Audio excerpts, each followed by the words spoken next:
আমাদের ব্রাহ্মণবাড়িয়া জেলার জননন্দিত ওয়াইজ মুফাসসিরে কোরআন আল্লামা জুবায়ের আহমদ আনসারী রাহমাতুল্লাহ আলাইহি, উনি যখন মারা যায় কড়া লকডাউন ছিল, একটা গাড়ি চাকা পর্যন্ত রাস্তা বের হওয়ার পারমিশন নাই, অনুমতি নাই, এরপরও মানুষের অভাব নাই, আরো প্রশাসন পর্যন্ত অভাব, মিডিয়া পর্যন্ত অভাব, আনসার পর্যন্ত অভাব। এতটুকু কোন দিক দিয়ে আইলো রে আমরা কেউ বুঝলাম না। জায়গা জায়গা খারাপ ছিলাম, গাড়িও দিয়ে আইলো না, মানুষও দিয়ে আইলো না। বন্দি দেখা যায় জানা যায় মাঠও জায়গা হয় না, রাস্তাও জায়গা হয় না।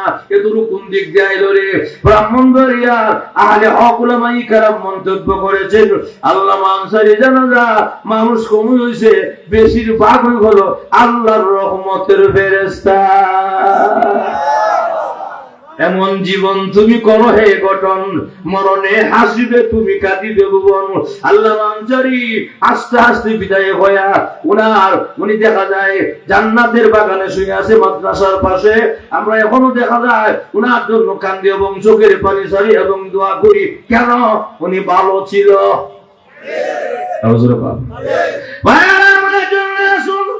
এই পৃথিবী আমাদের সময় বড় কম, যে কোনো সময় মালাকুল মউত সামনে হাজির হয়ে যাবে, এক সেকেন্ডের ভরসা নাই।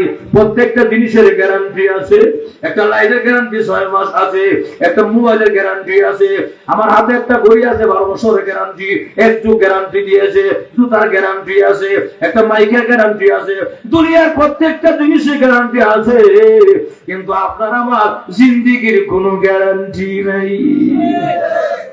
ঠিক না? আমি কেমনে বুঝাই? যখন নাকি মুয়াজ্জিন একামতে নামাজ একামতে লাশ করে কি কয় লা ইলাহা ইল্লাল্লাহ বড় করে নামাজের তাকবীর, ইমাম সাহেব নামাজে তাকবীর কয় ঘন্টা করে লগে লগে না, লগে লগে বলে দেখবেন যে 2-3 সেকেন্ড জায়গা জানা ভাই আমার কি জানেন না? ওই যে মুয়াজ্জিনের লা ইলাহা ইল্লাল্লাহ ইমাম সাহেবের আল্লাহু আকবার বলার আগে যে 1-2 সেকেন্ড সময়, এই 2-3 সেকেন্ড সময়টা হলো আপনার আমার এই দুনিয়ার জীবন। সমান গ্যারান্টি নাই, ঠিক না? এর লেগে আমরা সমাজের মধ্যে আউল বাউল আছে না কিছু পাগল ছাগল, এরা গান কয় 1 মিনিটে নাই ভরসা,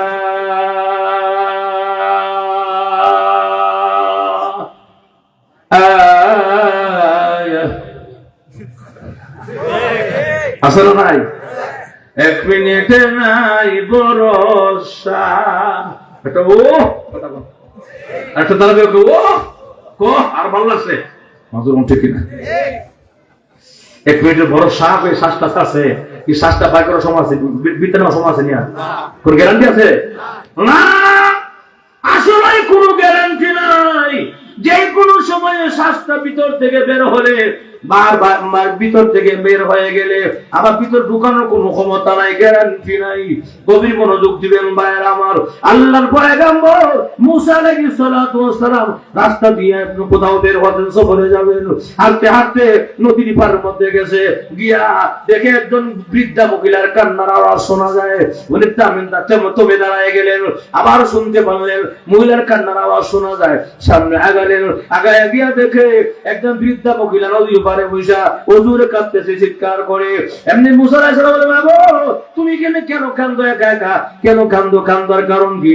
মহিলা তখন জবাব দেয়, আমি কেন কান্দি তাকে আপনি জানতে চান? বলে আমি কান্দি এই জায়গার মধ্যে আমার একটা ছেলে বাচ্চা পানিতে বুঝে মারা গেছিল, বাচ্চার মায়ার ব্যথা আমি মা এখানে এসে কান্দি, আমার কলিজাকে শীতল করি জোরে গণ সুবহানাল্লাহ। মুসা আলাইহিস সালাম কে মাগো তুমি বাচ্চারা তো মারা গেছে, বাচ্চারা বয়স কত ছিল? মহিলা জবাব দেয়, আমার বাচ্চারা বয়স ছিল 250 বছর। সুবহানাল্লাহ হইছে না? কত বছর? 250 বছর বয়স আমার বাচ্চা কয়।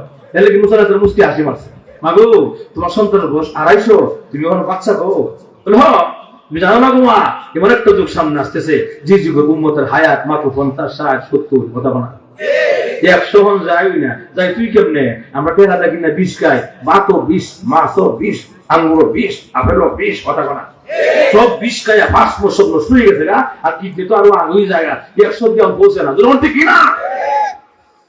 যা এখন এই অবস্থা মহিলা কয় সামান্য আয়াতের লেগে তারা দুনিয়া বেড়ে কিতাব তো আয়াত বাড়ি বানাই বলি বাড়িগুলো বানাইতো না এরা 1 তলা 2 তলা 5 তলা 10 তলা বিল্ডিং থাকবো কথা বলা আছে না নাই বাড়িগুলো বানাইবো বলে বিয়া সাথে করিনি বিয়া সাথে বলে করতো না বিয়া সাথে করবো বাচ্চা কাচ্চাও হবে তাদের 12 জন 15 জন সন্তান একদিন করে হবে আছে না নাই আমি এক যুগ আগে একটা পত্রিকা বলছিলাম 14 বছর আগে পত্রিকা দেখি একবার বয়স 42 বেড়া ব্যবসা 43 টাকা বয়স কত 42 ব্যবসা করা তা আমি চিন্তা করলাম কিতারে দেখতেছি বাস্তব দেখতেছি আল্লাহ জানে পরে হেডিংটা যখন দেখলাম পরে কলমটা করলাম ওইটা দেখি বেড়া 42 বছর বয়সে বিয়া করে আর সারে আর বিয়া করে আর সারে সংখ্যা গিয়ে দাঁড়াইছে 42 বছর বয়সে 43 টা বিয়া আমি চিন্তা করলাম এবার যদি মনে করেন যে খালি আগের যুগের মতো 250 বছর আয়াত পাইতো ধর্মমন্ডল এত শুরু পাইলো ধর্মটি কিনা খারাপ চরিত্র লোক সমাজের মধ্যে আসে না মহিলা হেরা বিয়াও করবো বলে আমার বুঝে ধরো না এরা বিয়া করবো বাড়ি ঘর বানাইবো এই কয়েক সেকেন্ডের দুনিয়া লেগে কে রে কিতা করতে বানায় কথা বলতে কি এমনি মহিলা তো জবাব দেয় আল্লাহর পয়গম্বর মুসা যদি মহান আল্লাহ রাব্বুল আলামিন শেষ জমানার উম্মতের মতো আমার হায়াত দিত 50 বছর হায়াত দিতেন তাহলে ওই যে একটা খেজুর গাছ দেখা যায় ইশারা দিয়া দেখায়া দিলেন একটা খেজুর গাছ দেখা যায় দেখছেন নি বলে এই খেজুর গাছের নিচে বসে বসে আল্লাহ জিকির করতে করতে আল্লাহর ইবাদত করতে করতে সময়টা কাটায়া দিয়া আল্লাহর জান্নাতের মালিক হয়ে যেতাম কিসের বাড়িঘর চোখটা বন্ধ হইলে সব শেষ বাড়িওয়ালা কখন রুহুটা আছে যতক্ষণ গাড়িওয়ালা আছে কখন রুহুটা আছে যতক্ষণ এমপি মন্ত্রী আছে যতক্ষণ রুহুটা আছে যতক্ষণ কথা বলা রুহুটা নাই গো রুহুটা চলে গেলে আর আফসোস করলেও কাজ হবে না ঠিক নেই একজন আল্লাহ প্রতি খবর কষে দিয়ে যায় ওরা কেউ শুনে ওনার কানের মধ্যে কোরআন শরীফ তেলাওয়াত শোনা সুবহানাল্লাহ এমনি বেড়া হারিয়ে গেছে হারিয়ে কি তারি অবস্থা করতে গেছে 1 কদম 2 কদম 3 কদম আগাইছে এমনি শুনে কবর থেকে কবর সুরঙ্গ থেকে কোরআন তেলাওয়াতের আওয়াজ সুমধুর কণ্ঠে আসছে তখন সুবহানাল্লাহ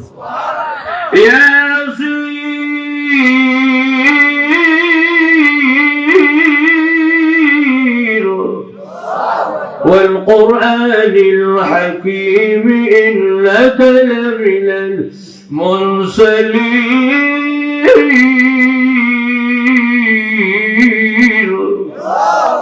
যখন তেলাওয়াত শুনছে বেড়া এমনি বেড়া মুখ থেকে অটোমেটিক একটা শব্দ বাড়ি গেছে সুবহানাল্লাহ সুবহানাল্লাহ শব্দটা বাড়ি ছিল বলে গো এমনি শুনে আমার তেলাওয়াতটা বন্ধ হয়ে গেছে তেলাওয়াতটা আর আসতেছে না ভিন্ন একটা আওয়াজ ভেসে আসতেছে এখন সুবহানাল্লাহ রামাদের শোনা আশ্চর্য হয়ে কোন লাভ নাই প্রতিক্রিয়া আমি এই কবর জগতে 1 বার নয় 5 বার নয় 7 বার নয় আমি এই কবর জগতে আল্লাহর কোরআনকে 500 বার খতম করেছি আমাদের আশ্চর্য হয়ে কোন লাভ নাই তুমি আমার সাথে একটা লেনদেন করো কিসের লেনদেন তুমি যে একবার সুবহানাল্লাহ বলেছো তোমার সুবহানাল্লাহটা আমাকে দিয়ে দাও এর বিনিময়ে আমার 500 বার কোরআন খতম তুমি নিয়ে যাও আল্লাহু আকবার কেন তুমি জানো না রূহটা যখন বের হয়ে যায় মানুষ যখন দুনিয়া থেকে বিদায় হয়ে যায় যদি কবর জগতে আমল করে না কেন লাখবার কোটিবার খতম করলেও সরিষার দানা পরিমাণ নেকি হবে না আর প্রতিক্রিয়া তুমি আমার তেলাওয়াত শুনে একবার সুবহানাল্লাহ বলেছো তুমি কি জানো সুবহানাল্লাহর দাম কত বেশি আল্লাহর রাসূল বলেছেন যে একবার কেউ সুবহানাল্লাহ শব্দটা জবান থেকে বের করে ছেড়ে দিতে দেরি হয় আসমান এবং জমিনের সমস্ত ফাঁকা জায়গা মেঘ দ্বারা ভরপুর হয়ে যায় ওদিকে 500 বার বললে কি তবে আমার একটা একটু সব হইছে না তুমি সুবহানাল্লাহ করিছো সারা দুনিয়া সব ফাঁকা না ভরে যায় সুবহানাল্লাহ সুবহানাল্লাহ আকবার আমাদের শোনা এখানে শেষ নয় যদি কোনো বান্দা বান্দি সুবহানাল্লাহ শব্দটা জবান থেকে ছেড়ে দেয় 4তে দেরি হয় জান্নাতের ভিতরে মহান আল্লাহ তার জন্য বিশাল একটা গাছ লাগায় দেন। গাছটা কত বড় হবে? বুখারী শরীফের সহিহ হাদিসের মধ্যে আসছে ভাইরা আমার, আল্লাহর রাসূল বলেন গাছের ছায়া কত বড় হবে? একটা তেজস্বী ঘোড়া, একটা নৌজওয়ানি ঘোড়া যদি 100 বছর পর্যন্ত গাছের ছায়ার নিচে দৌড়ায়, আল্লাহর কসম এই গাছের ছায়া আদৌ শেষ করা কোনোদিন সম্ভব হবে না। একবার সুবহানাল্লাহ বলে তোর গাছ হয়, দুইবার করে দুই দেওয়া সুবহানাল্লাহ করে বল, দুই হয়ে গেছে গানটা কোন তিনটা হয়েছে আবার কম, যতবার করবে ততবার গাছ হবে, আপনার জান্নাতটা সুন্দর হবে। সুবহানাল্লাহ। তাহলে আফসোস করবো কি? রোহটা থাকতে না গেলে গা, রোহটা থাকতে ঠিক কিনা, রোহটা চলে গেলে আর কাজ হবে না। তাহলে ঈমান আমল ভালো করতে হবে। ঈমান আমল ভালো হয় নামাজ না পড়লে আমরা সমাজে কিছু বাটপার আছে, নামাজ না পড়লো ঈমান শক্ত কথা বলা, এক নম্বর সারা বাটপার কেটে কইলাম নামাজ পড়ছ তা ভিন্ন কথা, তোর জব আল্লাহ কাছে দিবে। আবার লেকচার মারস ঈমান শক্ত কেন গাদা, কথা ঠিক কিনা? নামাজ তো ঈমান শক্ত কেন?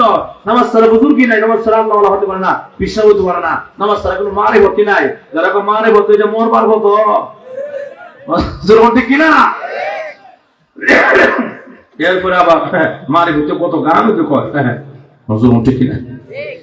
অমসিদি ভাইও আমার মরণ কালে টুরবাসি বাজায়, নাউজুবিল্লাহ কইতেন না, এটা কিতা কয় আর আমার বুঝে আসে না, ঠিক কিনা? কারণ হইলো সারা জীবন আমরা কই আর মরণ সময় ইয়াসিন বইল, সূরা কালাম বইল, এরা কবরে বইল, টুরবাসি বাজাইতো। তা আসিছে যে এমন চিরসিরা যে একবার দুনিয়া শেষ, ঠিক কিনা? এরপরে আরেক বেটা কয় কিরামান কাতিবিন রোজ হাসরের দিন, কথা বলা কিরামান কাতিবিন রোজ হাসরের দিন আল্লাহর কাছে যদি করে অভিযোগ, আমি বলবো ছিলাম লেমটা বাবার লোক। চিন্তা করছেন আপনারা? হ্যাঁ, লেমটা বাবার লোক করতে বলে আদম আলাইহিস সালাম থেকে শুরু করে ঈসা আলাইহিস সালাম বলতো, নবীরা পর্যন্ত বলো আল্লাহ আমাকে বাঁচাও ইয়া নাফসি। নবীরা বলতো নাফসি কর, এগুলো খুব কিয়ামতের মাঝে বলে লেংটা বাবা হেরু আসি মাজরুর তাওজুবিল্লাহ। এর লাগি আমিও কই অমরিদ ভাইও মরার সময় পিঠের মধ্যে তেল মালিশ কইরা কবরে যাইও, ঠিক কিনা? তেল মালিশ করে যাবে, যে পিঠা দিব পিঠার সুর তোমার, ঠিক কিনা? ঈমান আমার ঠিক করতে হবে ভাইয়ের আমার। একটা হাসি কথা বলে তুমি 1 মিনিট লাগবো বলে দাও। আপনারা এই যে কাজীবাড়ি মসজিদে আমি তো নামাজ পড়তে বসছি কেন, হিসাব সারা যখন পড়ছিলাম মাদ্রাসায়, মনে করেন কাজীবাড়ি বর্তমান ইমাম সাহেব ওয়াজ করতেছে সবরাতের রাত্রে, ও আমার মুসলিরা আমার আজকে এমন একটা রাত্র যে রাত্রি তাআলা প্রথম আসমানে আসেন এবং ডাকেন কি লাগবে চাও বলো আমি আল্লাহ দিয়ে দিব। হুজুর এই ওয়াজটা সত্য, কিন্তু হুজুর ওয়াজটা শুনছে কাজীবাড়ি একটু কি নামাজ সারা গালি ভাই কেউ আসেনি, সারা গালি কেউ আছে বাচ্চা কিছু দেখি সারা গালি ভাই হুজুর ওয়াজ শুন না বেটা বসে থেকে শুনলো বাইরে গেছে ভাই বাড়ি থেকে ঘরে গিয়া গোসলখানা ঢুকছে, গোসলখানা ঢুকে সাবানটা ডুললে শ্যাম্পু লাগাইয়া গোসল কইরা পবিত্র হইয়া এর নতুন জামা কাপড় লাগাইয়া আতশোভন লাগাইয়া গোলাপ জল লাগাইয়া মসজিদে ঢুকছে, এবার নামাজ পড়া জীবন বেটা তে হুজুর ওয়াজ শুনছে তো আজকে বেটা এর নতুন কাপড় লাগাইয়া মসজিদে গেছে ঢুকছে ঢুকে হাত বাড়াইছে আল্লাহ আজকে ইমাম সাহেব ওয়াজ করছে, আজকে রাতে যে যা হইছে তুমি সবই দিবা, আমার বেশি কিছু লাগতো না, আমার 5 লাখ টাকা দিও আমি খাইছে কত 5 লাখ। এই 5 লাখ টাকা সাহেবের একটা মিনিট বসে রসুল বাড়িতে আইছে, গড়ায় বসে মুসমুসি হাসে মাথা লড়া, তো ওনার ওয়াইফ জিজ্ঞাসা করে হাসেন কি লেগে আচ্ছা সবরাতে রাত মাঝে আদা খুশি খুশি লাগে বাপ কারণটা কিটা ও বুঝবে একটু বড় টাকার খেলা বিট্টু বোঝায় কইতাম কি দেখলো একটু বুঝবে। এবারে 1 ঘন্টা অপেক্ষাতে হাত হয় না, 2 ঘন্টা অপেক্ষাতে হাত হয়, কি তার কি বসে ওয়াজ করলে আল্লাহ টাকা দিব, 4 ঘন্টা জমা হয়ে গেছে গা টাকা তো হয় না। এমনি মসজিদ থেকে আওয়াজ শোনা যায় আল্লাহু আকবার, এমনি কমি ইমাম সাহেব সারা জীবন মিসাওয়াজি আমপারে করে, আজকে রাইতে ইমাম সাহেবের দিন কি আমার একদিন নজর ঠিক না। এখন কি অবস্থা, এবারে রাত কইছে নামাজ পড়ছে না, এলাকার কাজীবাড়ি মসজিদ আদান হয়েছে, নামাজ হয়েছে জামাতে, ইমাম সাহেব নামাজ পড়াইছে, মুসল্লিরা নামাজ পড়া যারা ঘুমাইতেছে, সারা দিন ঘুমাইছে মানুষে, সবরাতের রাত থাকছে সবাই ঘুমাইতেছে, ইমাম সাহেব ঘুমাইতেছে, আর এবার রওনা করছে হুজুর রুমো সেরাগালি ভাই হুজুর তোরা খুলেন কেউ কে খুলে দেন আমি বলছে খুলে দেখে কাজীবাড়ি সেরাগালি ভাই কিতাব তোরা কিতাব কথা কইন না, আমি কি কই শুনেন কি হয়েছে কোন তো হুজুর আপনি যে গতকালকে রাত্রে ওয়াজ করছিলেন, আপনার ওয়াজ তো সত্য হুজুর। আমার ওয়াজ সত্য?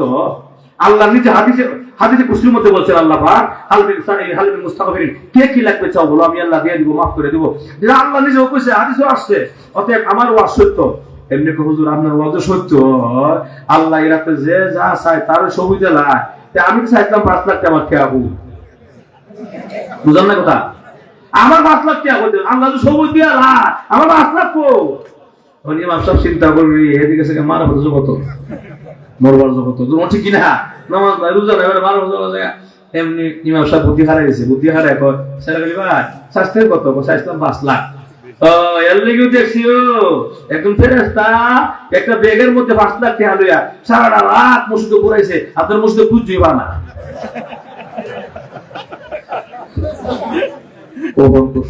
আমি তো বসে গেছি,